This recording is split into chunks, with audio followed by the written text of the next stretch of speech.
ഏലമല കാടുകളെ സംരക്ഷിത വനത്തിന്റെ പട്ടികയിൽ ഉൾപ്പെടുത്തിയിട്ടുള്ള സംസ്ഥാന സർക്കാരിന്റെ നടപടിയിൽ ആശങ്കയിലായി ഇടുക്കിയിലെ മലയോര മേഖല. 2,10,000 ഏക്കർ CHR വനം ഭൂമിയാണെന്നാണ് വനം മന്ത്രി വ്യക്തമാക്കിയിരിക്കുന്നത്. മന്ത്രി ഒരു കണക്ക് പറയുമ്പോഴും ഏലമല കാടുകളിലെ കൃത്യമായ കണക്കിൽ ബന്ധപ്പെട്ട വകുപ്പുകൾക്കും വ്യക്തതയില്ല എന്നതാണ് വസ്തുത. CHR വനഭൂമിയാണെന്നും കയ്യേറ്റം ഒഴിവാക്കണമെന്നാവശ്യപ്പെട്ട ഒരു പരിസ്ഥിതി സംഘടനയാണ് കോടതിയെ സമീപിച്ചത്.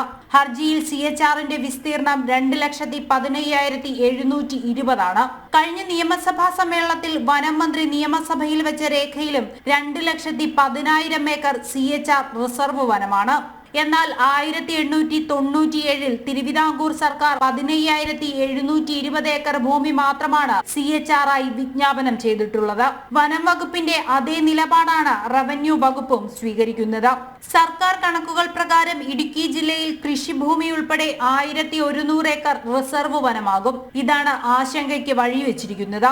ഏലമലക്കാടുകളിൽ മരങ്ങളുടെ ഉടമസ്ഥാവകാശം വനം വകുപ്പിനും ഭൂമിയുടെ അവകാശം റവന്യൂ വകുപ്പിനുമാണ്.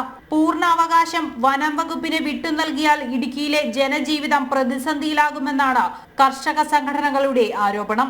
വനംവകുപ്പിന്റെ കീഴിലേക്ക് ഈ CHR മേഖല പോകുന്ന സാഹചര്യമുണ്ടായാൽ അത് അവരുടെ ഒരു വനംവകുപ്പിന്റെ കീഴിലായിരിക്കും ആ പ്രദേശം വരുന്നത് എന്നുള്ള കാര്യം നമുക്ക് ഏവർക്കും അറിവുള്ള കാര്യമാണ്.